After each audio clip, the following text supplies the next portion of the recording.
he intentado, bueno, pues recoger algunas discapacidades y, y también buscar algunos ejemplos, ¿no? Bueno, algunos ejemplos de aquellas discapacidades que sean más visibles, ¿no? Porque hay algunos tipos de discapacidades que realmente pues no tienen una visibilidad que tengáis que tener en cuenta, ¿no? Simplemente, bueno, que sepáis que existe esta discapacidad y bueno, igual veremos algunos, eh, siempre vamos a ver algunas orientaciones, un apartado de necesidades y otro de orientaciones didácticas según las discapacidades, ¿de acuerdo? Bueno, pues nada, vamos a comenzar. Igual también eso, vamos a ver muchas discapacidades. El tema es que os voy a enseñar voy a ir compartiendo esto, voy a enseñar las que, o sea, alguna manera más posible de encontrarlos en el aula, ¿de acuerdo? De hecho, muchas de aquí, bueno, algunas de las discapacidades que vamos a ver, pues yo o sea, o me las he encontrado en el aula a ver, o me las he encontrado en el aula o sí que, bueno, hay una alta incidencia me la he encontrado en otros centros escolares. No es que me las he encontrado yo, pero sí que me las he encontrado en otros centros escolares, ¿de acuerdo? Nada, los tipos de discapacidades físicas, bueno, pues se dividen en dos, ¿vale? La discapacidad física motriz, ¿no? Que está más o sea, lo que es, afecta de manera directa a la motricidad, ¿no? Aparte, también tiene otra serie de afecciones fisiológicas, orgánicas, etcétera, pero afecta de manera directa a la motricidad. Y luego, bueno, pues otro tipo de discapacidades físicas orgánicas, ¿no? Esto es una división que se suele hacer. Realmente, vamos a ver algunas de las definiciones que vamos a ver y algunas de las, a ver si lo digo, ¿no? Algunas de las conceptualizaciones y caracterizaciones que se hacen de las discapacidades, vais a ver que son de eso, pues mira, por ejemplo, en 1997. Pero es que, bueno, realmente esto no ha avanzado mucho, ¿vale? O sea, aparte de alguna conceptualización de qué se entiende por discapacidad intelectual o algo así de concepto, lo que es el grueso de la caracterización y conceptualización de discapacidades sí que no varía mucho. O sea, luego dentro de cada discapacidad, pues avanza, sí que o sea, la investigación sí que ha avanzado, ¿no? De qué capacidades o de qué es posible una persona con esta discapacidad, eso sí, pero lo que es la conceptualización no ha avanzado mucho, ¿de acuerdo? Bueno, la discapacidad motriz, como veis aquí,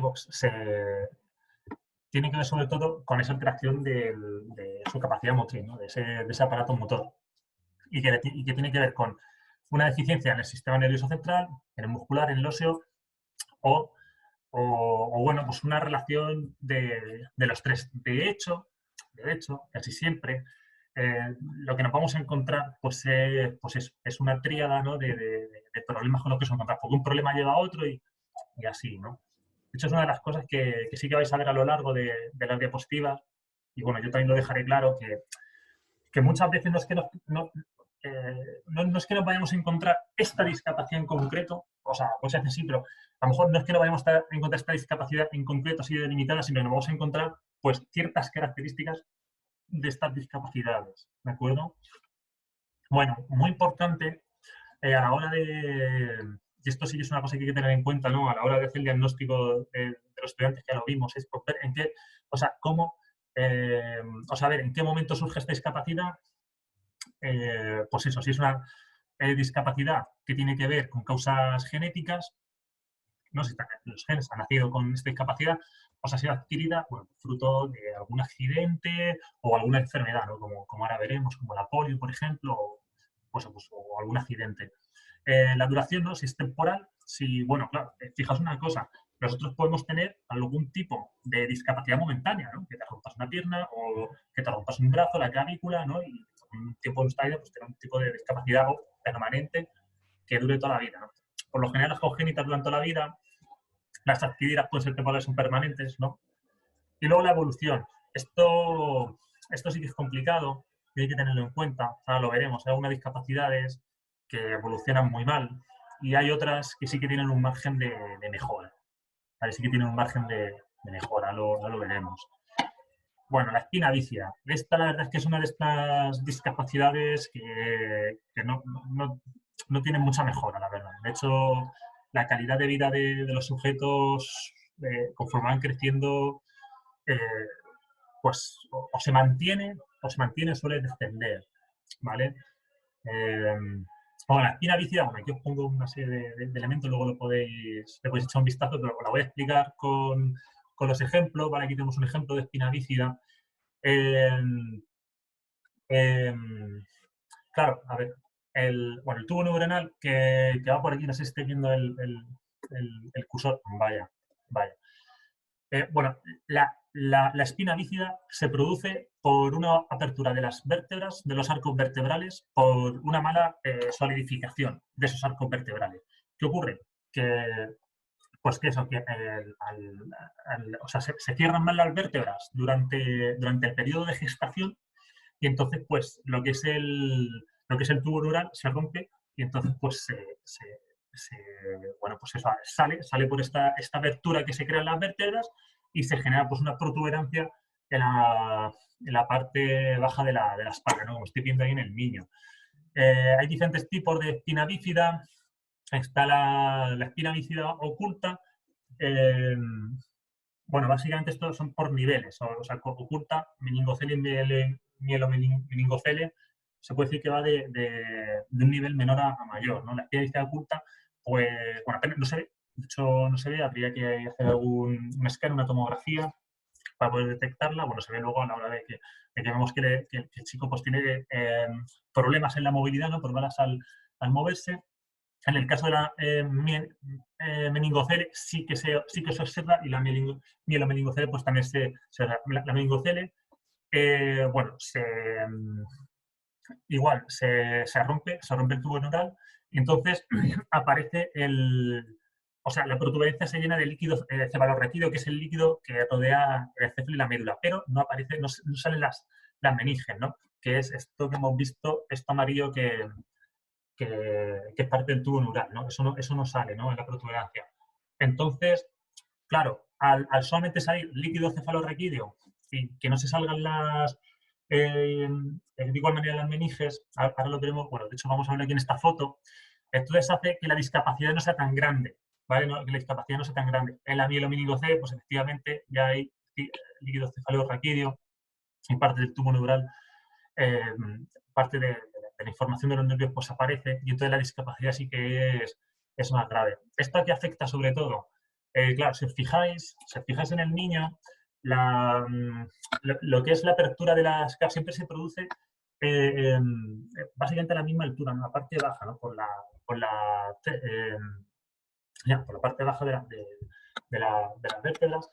Y, y entonces, esto afecta sobre todo a la movilidad o sea, a la movilidad de cintura para abajo, ¿no?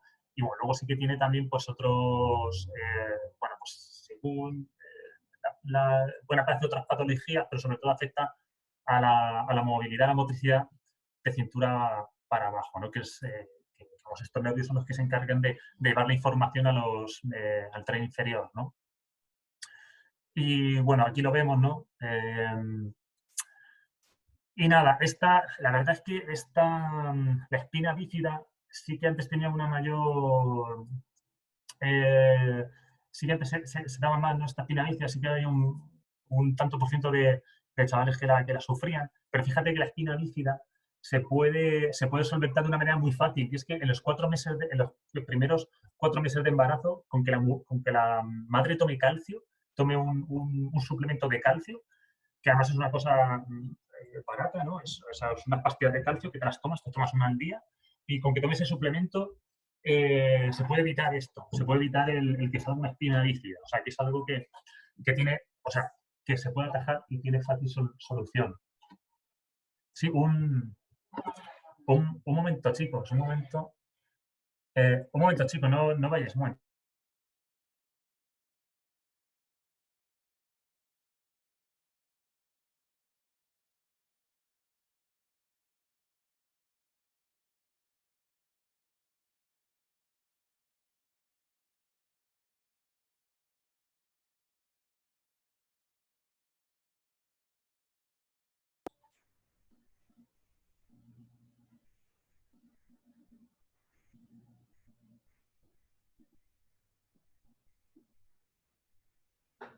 Profe.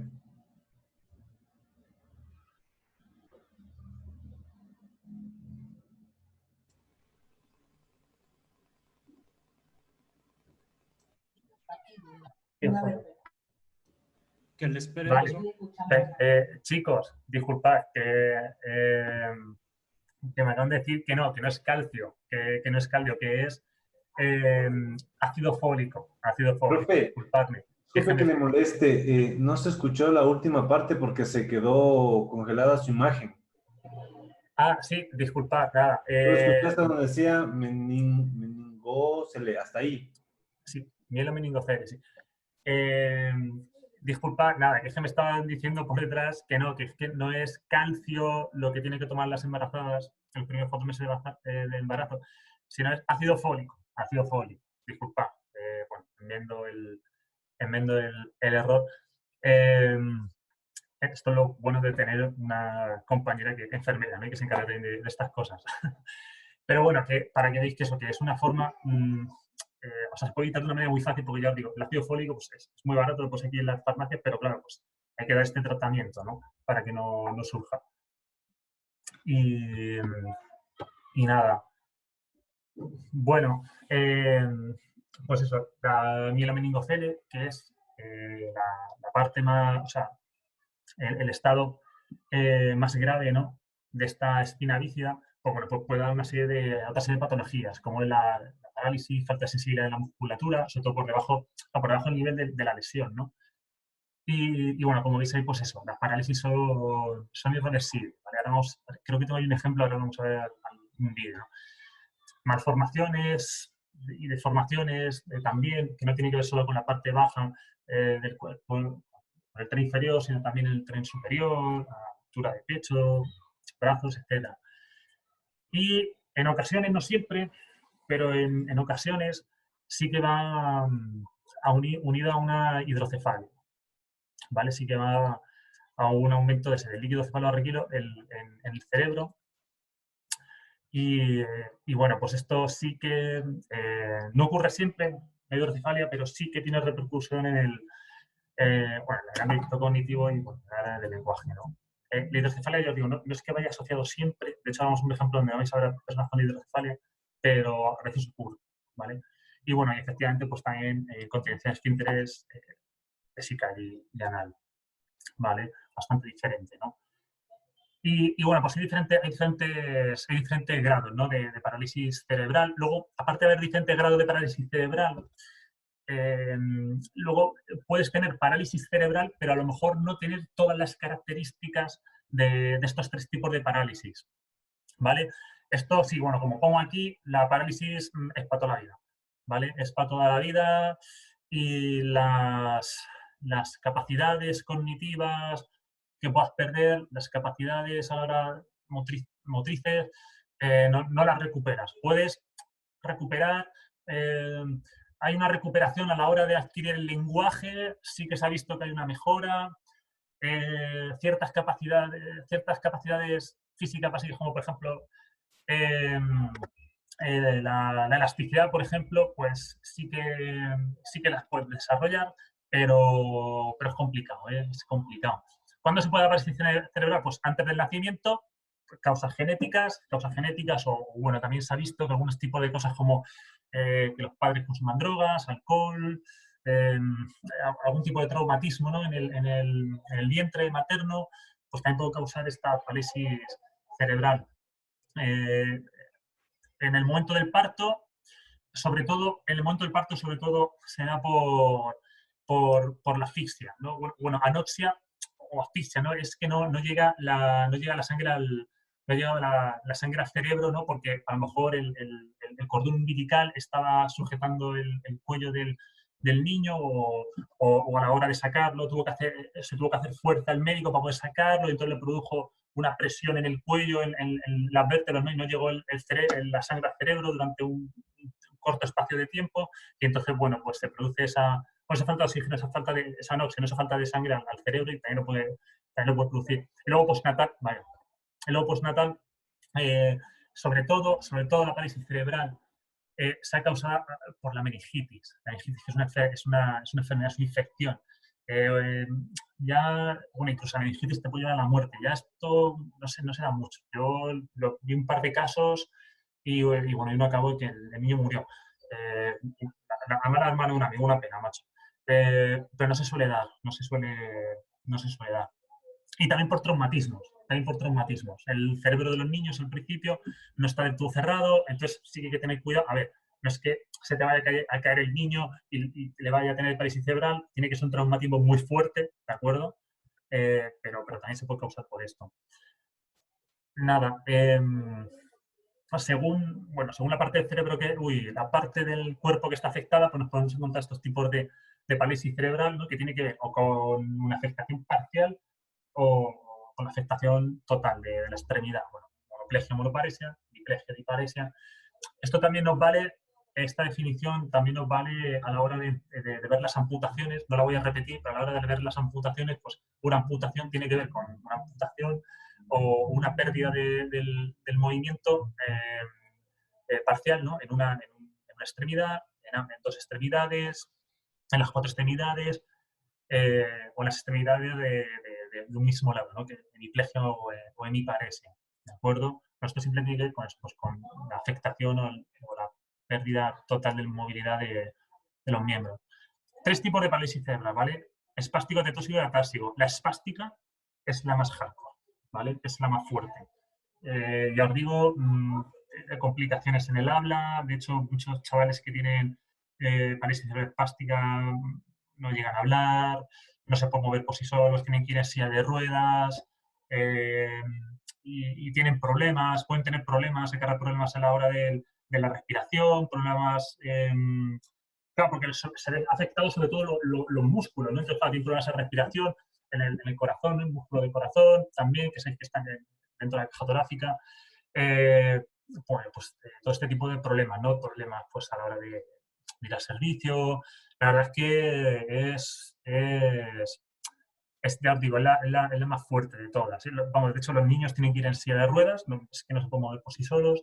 Y nada, es un tipo de parálisis que lo que hace es que haya una hipertonía en todos los músculos, ¿no? Y entonces están como rígidos todo el rato, ¿no? Es muy difícil que además haya una hipotonía, ¿no? de las partes del músculo, de las extremidades. De hecho, muchas cosas de las que se suelen trabajar con estos chicos es el tema pues, de la flexibilidad, con el fisioterapeuta, dando masajes en los músculos. Sí que se ha visto que con un tipo de atención de fisioterapia, sí que se ha visto que estos chavales pues, pueden relajar la columna, pueden relajar pues, las extremidades inferiores, pero es complicado, es complicado. Yo os digo, la mejora no hay mucha mejora. Que yo sepa, que yo tenga constancia, he leído que sí que en algunos casos pueden balbucear algunas palabras, pero yo no lo he visto. Ya os digo, yo no lo he visto. Eh, eh, bueno, eso, ¿qué trastornos? Pues nada, claro, como hay una hipertonía, ¿no?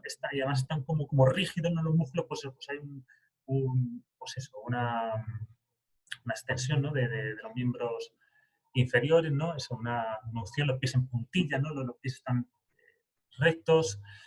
Bueno, eso es siempre el codo en una semiflexión, la mano también, la muñeca para abajo, el pulgar pegado a la palma de la mano. Bueno, y bueno, la cara, además se le ve, ¿no? La cara pues no está ahí muy rígida, no la pueden articular, no tienen apenas expresión, ¿no? Estos niños vaya, a ver, vamos a ver un ejemplo. A ver, la siguiente.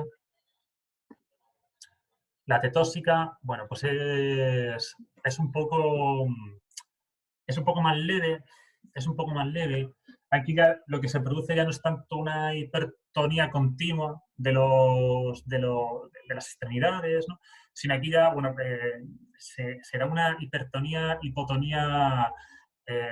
involuntaria, ¿no? Cuando el niño se mueve, ¿no? Pues bueno, pues a veces puede una rigidez en los movimientos y a veces pues no, ¿no? A veces, pues eso, una total hipotonía, ¿no? Que hacen que, por ejemplo, si estás andando, ¿no? Y entonces de repente se relajan los músculos y puede tener, se puede caer, ¿no? O puede dificultar el movimiento, ¿no? Aquí lo que suele haber sobre todo pues es esto, una serie de movimientos involuntarios, descoordinados, ¿no? Que de repente pues es como que le da un espasmo, ¿no? Y entonces pues se pone rígido el brazo o el brazo mueve de alguna manera, ¿no? O la pierna o el cuello también a veces. Y, y bueno, esto sí que puede afectar al lenguaje, pero estas personas sí que, por lo general, si se hace un trabajo a conciencia desde el principio, sí que pueden llegar a hablar. ¿Qué ocurre? Estas personas a veces pueden hablar, pero de repente se alza el tono de voz, ¿no? Están hablando y de repente pues alzan el tono de voz así de una, ¿no? Tienen como esos cambios en la voz, pero sí que pueden llegar a articular el lenguaje, ¿eh? Sí, sí. Y bueno, las dificultades aquí, las dificultades para la respiración, etcétera, pues ya son menores, ¿no? Con la última, que esta, bueno, se dice que es bueno, os he dicho que es la más leve, ¿no? Aquí, sobre todo, la táctica lo que tiene que ver es que el tono muscular es otro, bueno, mucho más débil, ¿no? Aquí el tono muscular es más débil y claro, esto lo que hace es que el tono muscular en todo el cuerpo sea más débil y entonces esto afecta mucho a la postura, ¿no? Pues afecta a la postura a la hora de andar, moverse, etcétera, etcétera. Profe, perdón, no estamos compartiendo.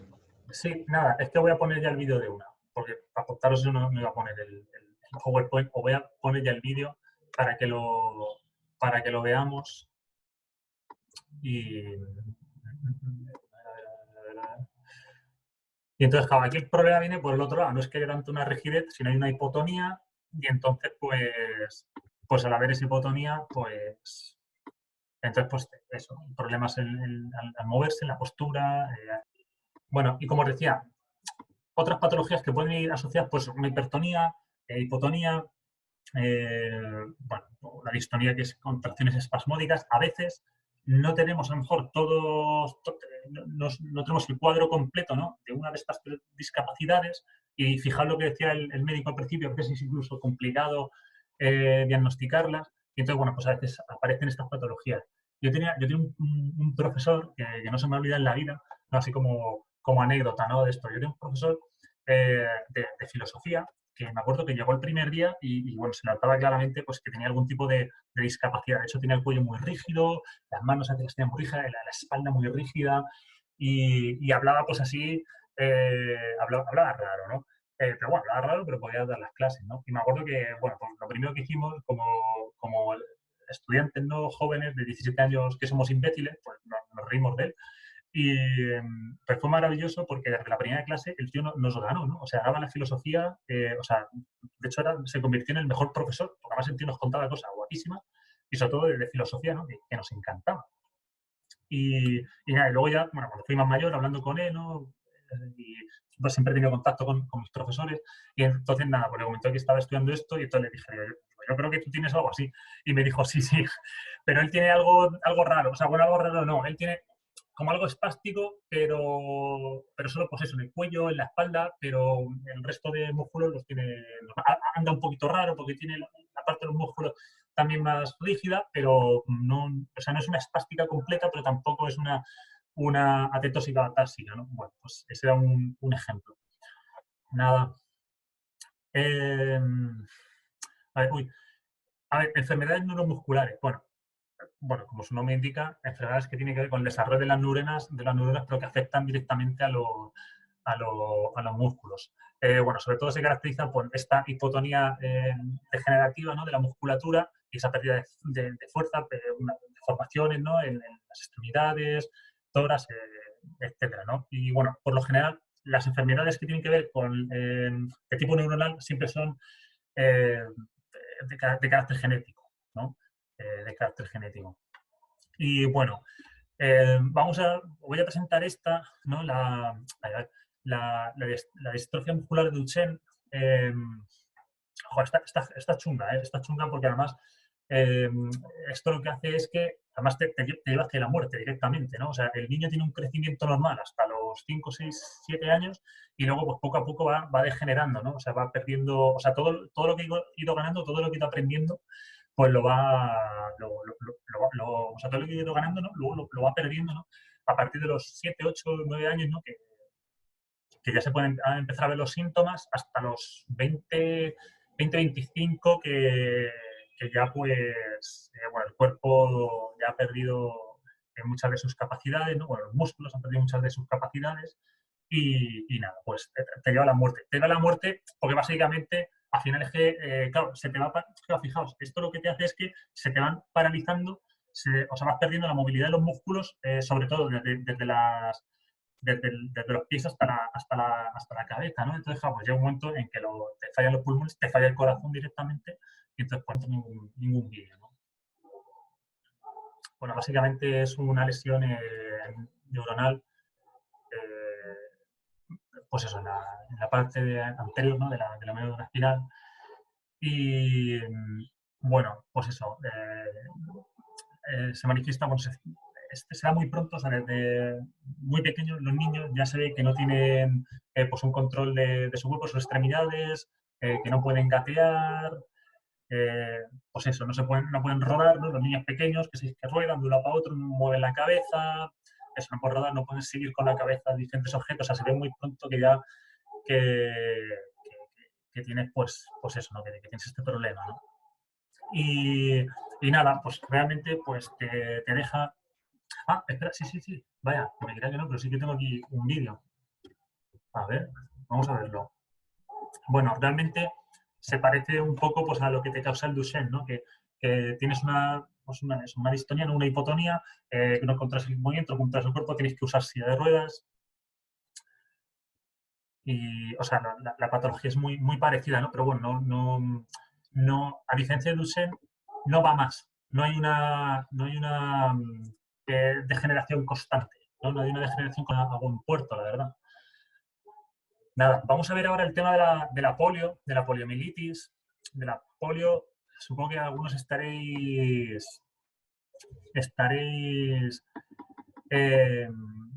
conoceréis, ¿no? O a lo mejor estáis más familiarizados con ella. La polio, por suerte, está básicamente erradicada de muchos países y del Ecuador es uno de ellos. Pero bueno, voy a presentar porque sí que ha sido porque me parece que la poliomielitis es un ejemplo, ¿no? de esa enfermedad que al final con trabajo de investigación, a través de las vacunas que se han desarrollado, pues se puede curar y se puede erradicar.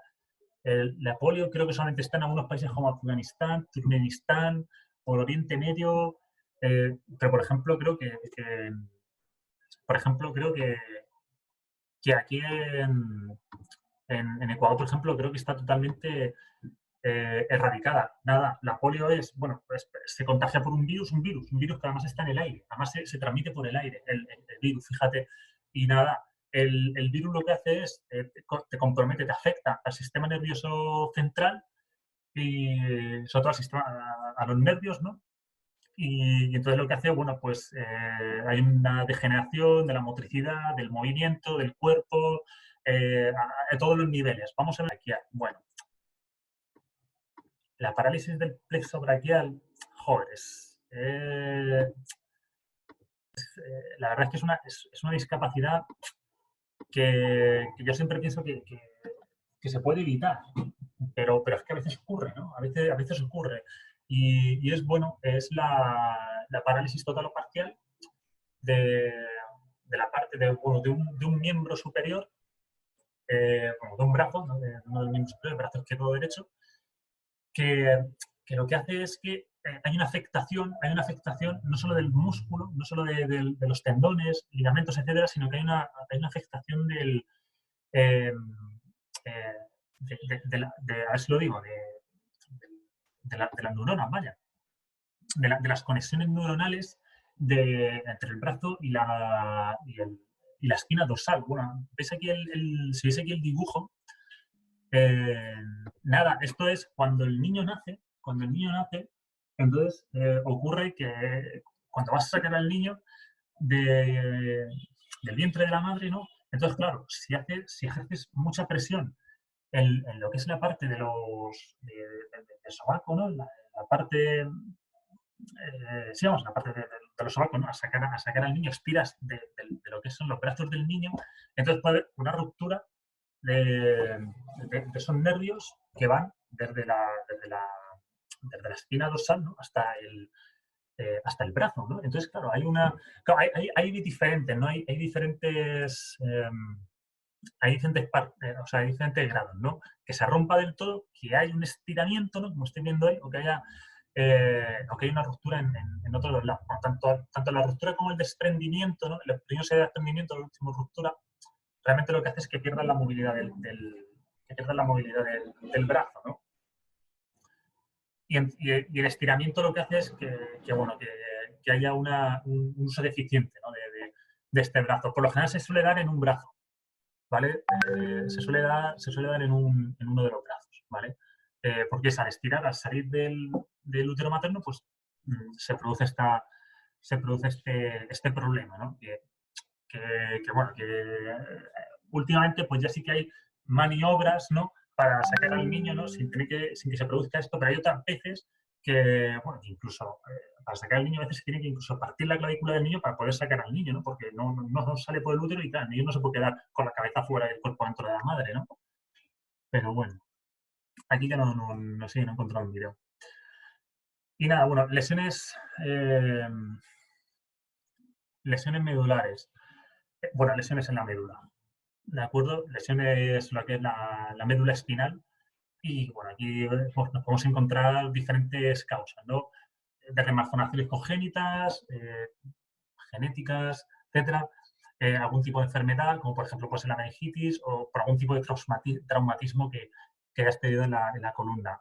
Yo, sobre todo, bueno, y seguro que vosotros también conocéis algún caso, no sé, de traumatismos en la columna vertebral, ¿no? Y que haya producido una lesión medular y se haya producido una pérdida, ¿no? O una plegia, una paresia, ¿no? De estos, de los miembros, ¿no? Según el nivel, o sea, según el nivel donde esté la lesión, pues entonces, claro, pues tendremos una tetraplegia, paraplegia alta, paraplegia baja, ¿no? Lo que hemos visto antes, ¿no? Lo que hemos visto antes de monoplegia, monoparesia, etcétera, pues ahí se puede aplicar aquí a las lesiones medulares, ¿no?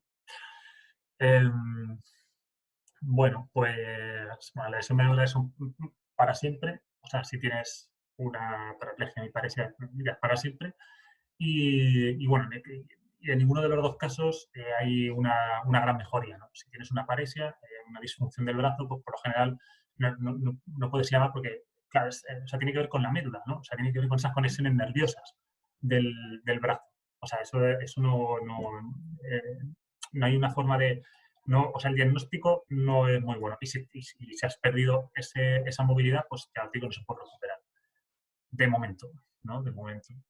Algunas complicaciones asociadas a esto, bueno, alteraciones de la temperatura, bueno,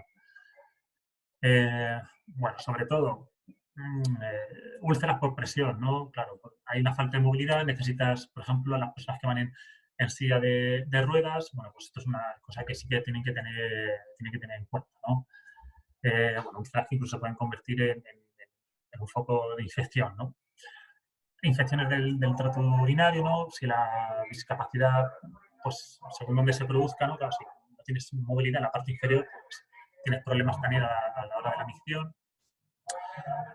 Problemas respiratorios que sobre todo tienen que ver, bueno, realmente tanto si es una tetraplegia como una paraplegia inferior, problemas respiratorios, bueno, según donde esté la discapacidad en la médula, o sea, según donde esté la lesión en la médula, la afectación en la médula, pues bueno, puedes tener más o menos problemas respiratorios. Si es una tetraplegia, sí que puedes tener problemas respiratorios o conforme más va subiendo por la columna vertebral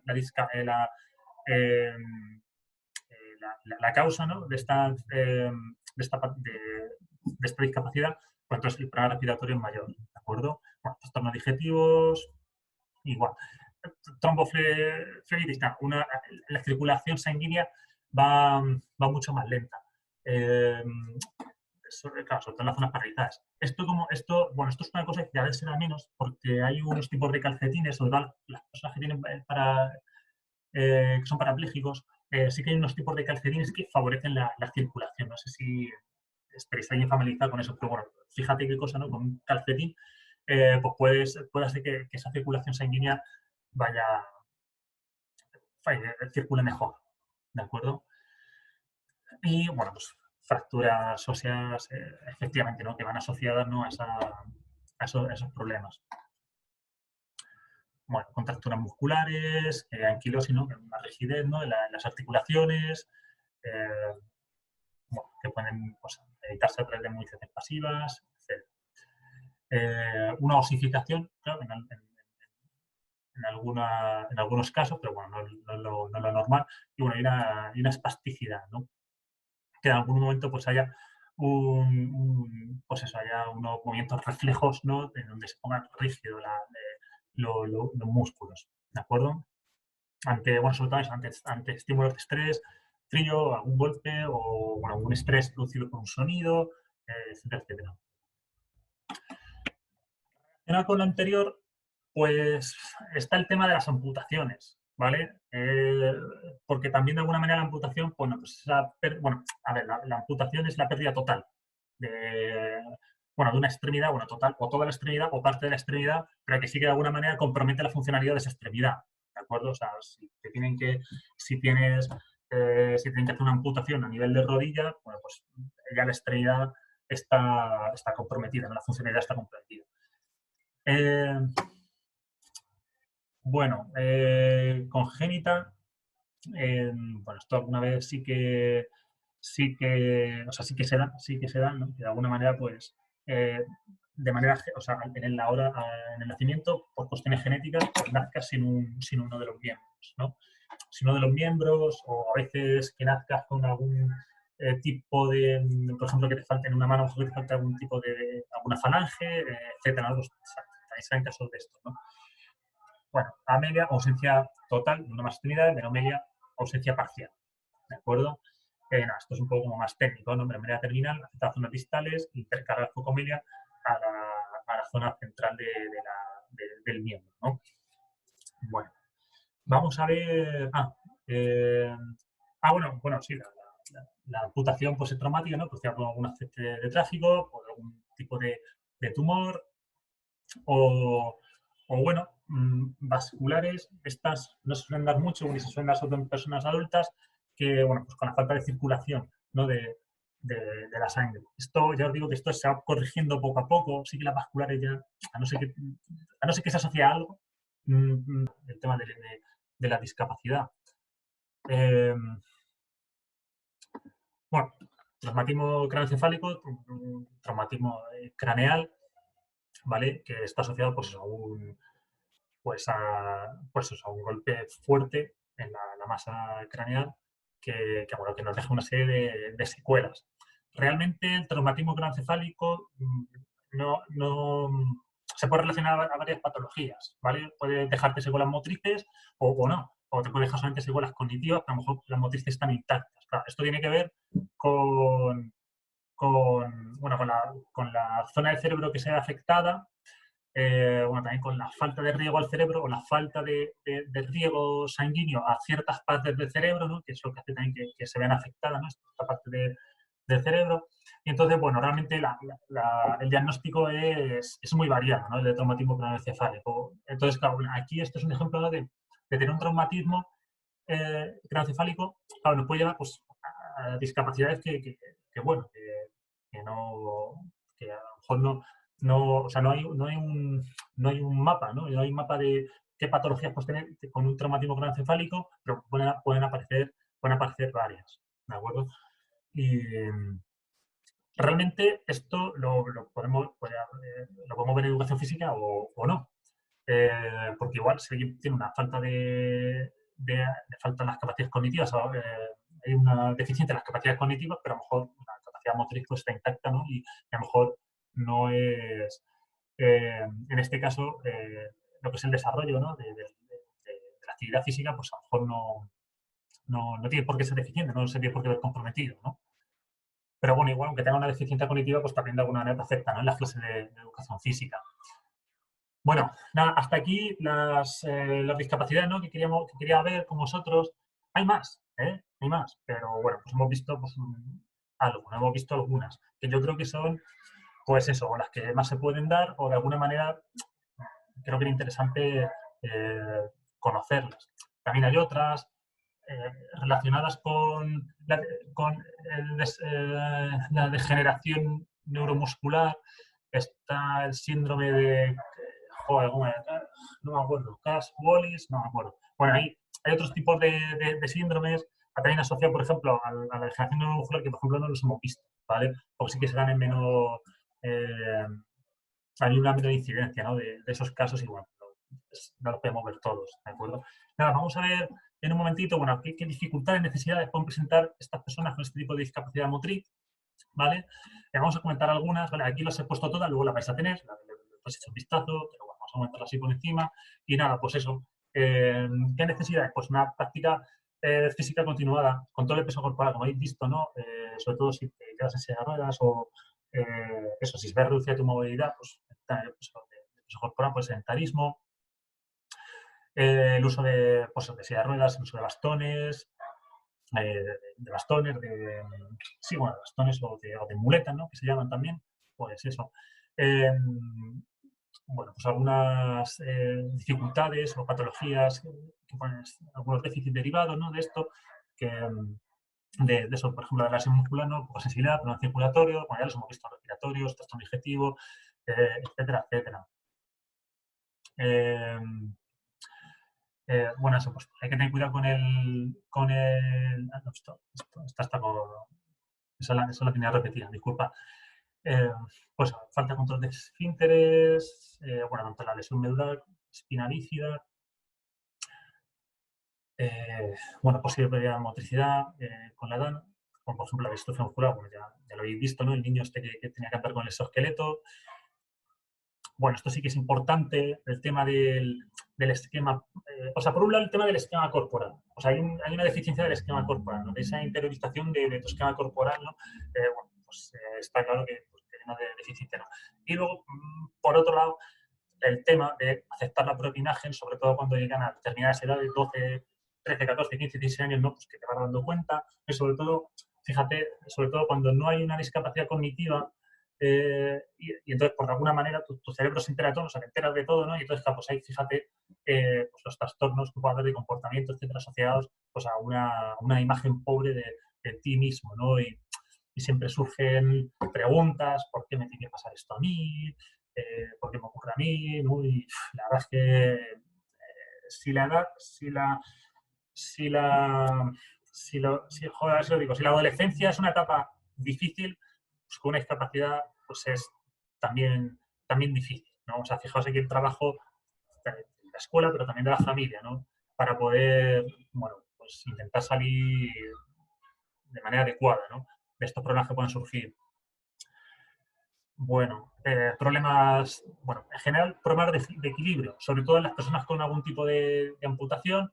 Bueno, personas que han sido pues menos, ¿no? Pero por ejemplo, las personas que tienen algún tipo de amputación, algún tipo de paresia, paraplegia, pues ahí el equilibrio pues sí que se ve comprometido también.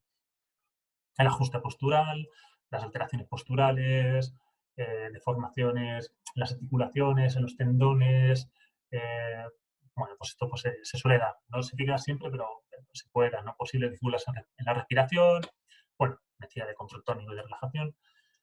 El tema de la organización espacial.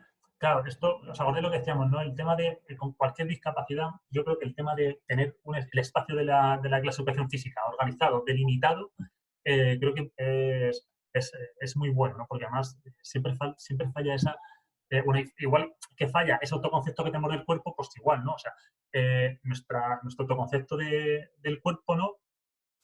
Si no lo tenemos bien interiorizado, pues tampoco lo podemos ubicar en el espacio, ¿no? Entonces, claro, va de suyo, ¿no? Es esa falta de organización espacial o inteligencia espacial, ¿no? Bueno, efectivamente, pues se cansan de manera rápida. Bueno, fijaos, esto lo iba a comentar bueno, lo comenté el otro día, el tema del signo de síndrome de Down.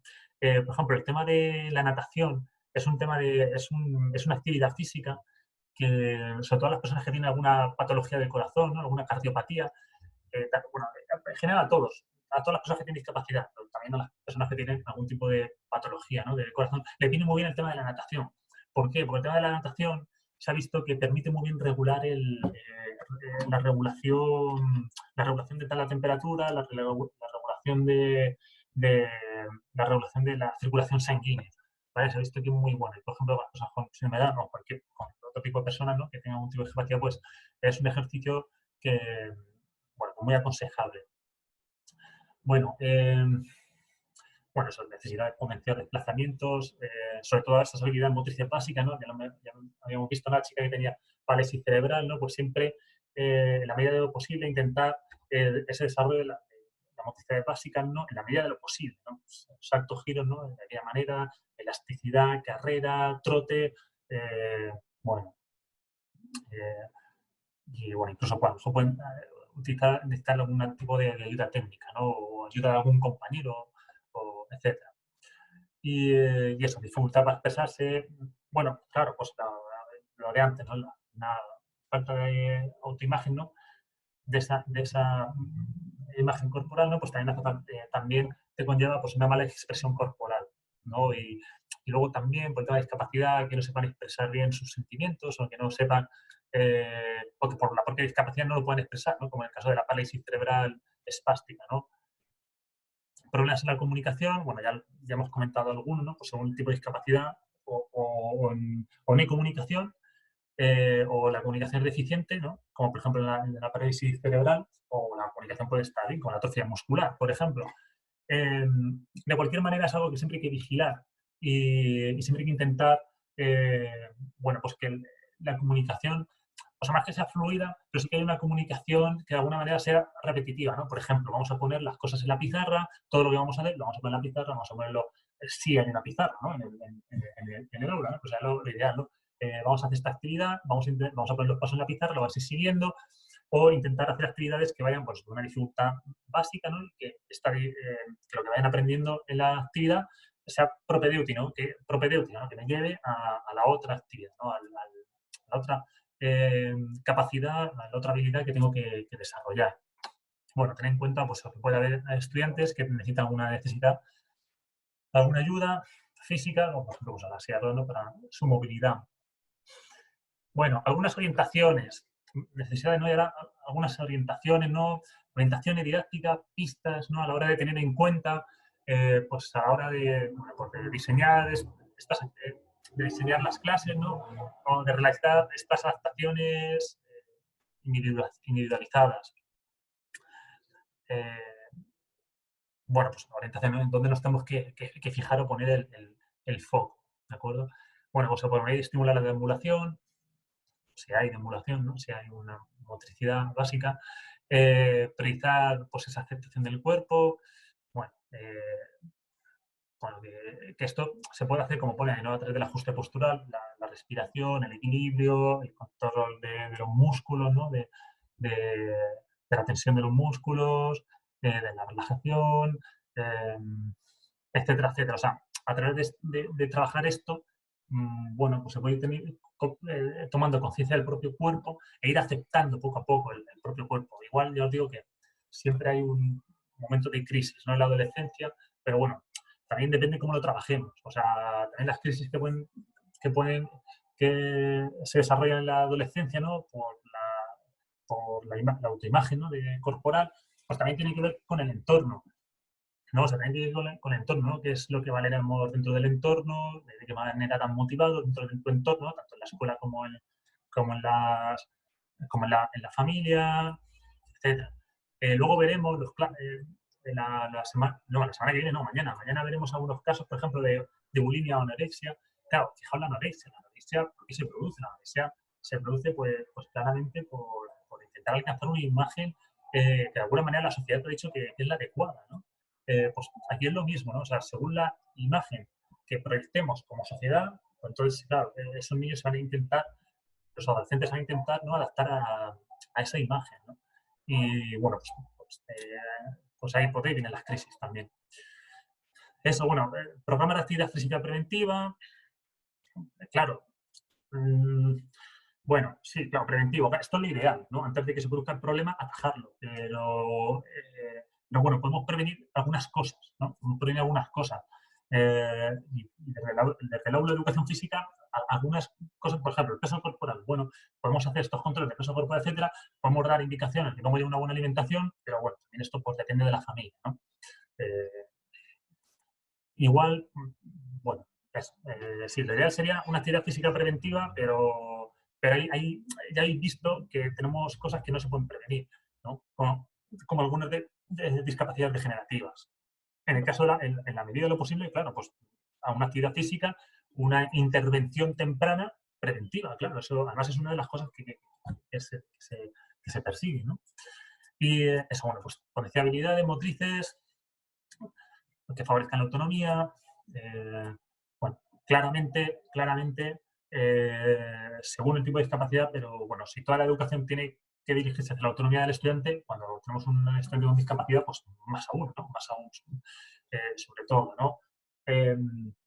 Fijaos, esto de la autonomía, y lo voy a relacionar con lo que vimos ayer, ¿no? Con lo del enfoque del déficit, que nos centramos en el déficit del estudiante. Claro, fijaos, el vídeo que hemos visto del niño con parálisis cerebral atetóxica o atásica, no me acuerdo, pero bueno, el niño que iba deambulando de un lado para otro, bueno, los dos, el atetósico y atásico, ¿no? Que iban deambulando por la habitación y luego el chico sí que tenía atetósica que iba deambulando de un lado para otro, ¿no? Y sin caerse, ¿no? Y él solo. Pues claro, hay que favorecer eso, claro. Desde una perspectiva del déficit, al final lo que hacemos es tener al niño entre algodones, no te hagas daño, te cuidas, todo lo otro, pero claro, no le estamos haciendo ningún favor. Lo que hay que hacer es decir, no, vamos a desarrollar tus capacidades al máximo. Y para eso necesita autonomía y se tiene que enfrentar pues, a una serie de retos, lo que decíamos también ayer, ¿no? Proponer actividades que supongan pequeños retos diarios para estas personas. Pues ahí, por ejemplo, eso es un ejemplo, ¿no? Es decir, bueno, vamos de andar en pequeños espacios a intentar andar de un lado para otro o con ayuda de un compañero, o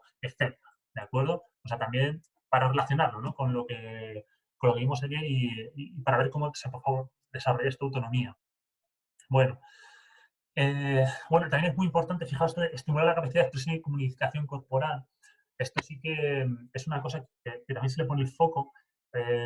O sea, el tema de que los niños, y también para trabajar la autonomía, ¿no? El tema de fomentar que los chicos, bueno, pues sean capaces de hablar contigo, que puedan expresarse, que puedan decir lo que piensan, que se puedan acercar a ti, ¿no? Eso, pues, también hay que hacer, ahí también se necesita un trabajo cercano con el docente, pero luego también a través de, por ejemplo, guías didácticas como, por ejemplo, expresión corporal, ¿no?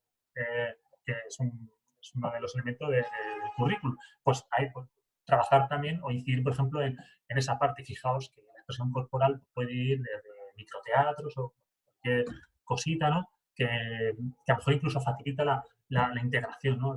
de estudiantes según qué discapacidad.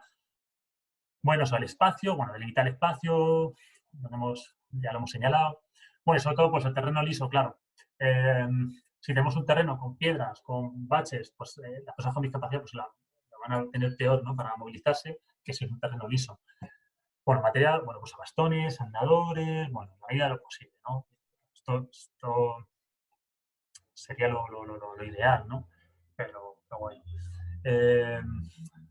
Fijaos, material de espuma, que facilite la presión. Claro, siempre hay que intentar utilizar materiales que ellos puedan manipular, ¿no? Que ellos puedan coger, pensar, que a la hora de que se les lance, pues no les haga daño, ¿no? Al golpearles, sobre todo con los chicos que tienen parálisis cerebral, ¿no? Que además, fíjate que cuando sufren un momento de estrés, ¿no? Pues eso, pues, les puede alterar, pues eso, les puede alterar su temperatura, ¿no? O, bueno, estresarse, ¿no? Ellos mismos, ¿no? Sufrir una pequeña crisis. Bueno, pues todo eso también hay que tener cuidado. Intentar evitar ruidos molestos, ¿no? O repentinos, ¿no? Que también pueden crear ese estrés. Bueno. Y eso, especialmente en alumnos con pérdida cerebral y traumatismo, pues utilizar eso. Sistemas alternativos de comunicación. Bueno, vamos a ver algunos, ¿no? Vamos a ver algunos de estos sistemas de comunicación. Esto ya tiene su tiempo, pero bueno, se siguen utilizando. Sistema BLIS, nada, es un sistema que nos permite, a través de significados, pues, representar pues, una serie de emociones o de acciones, ¿no? Corazón, flecha arriba, feliz, corazón, flecha abajo, triste, etc. Esto, bueno, si hace falta, bueno, pues se podría echar mano en la aula de educación física y si no, bueno, pues puede haber otro tipo de forma de comunicarnos con estos estudiantes, ¿no? como por ejemplo, pues eso, ¿no? Figuras aumentativas, ¿no? De la realidad, que dicen, bueno, pues mira, esto significa esto, ¿no? Y nos podemos mover con este tipo de dibujos, ¿no? Dentro del pecho tengo pis, tengo frío, etcétera, ¿no?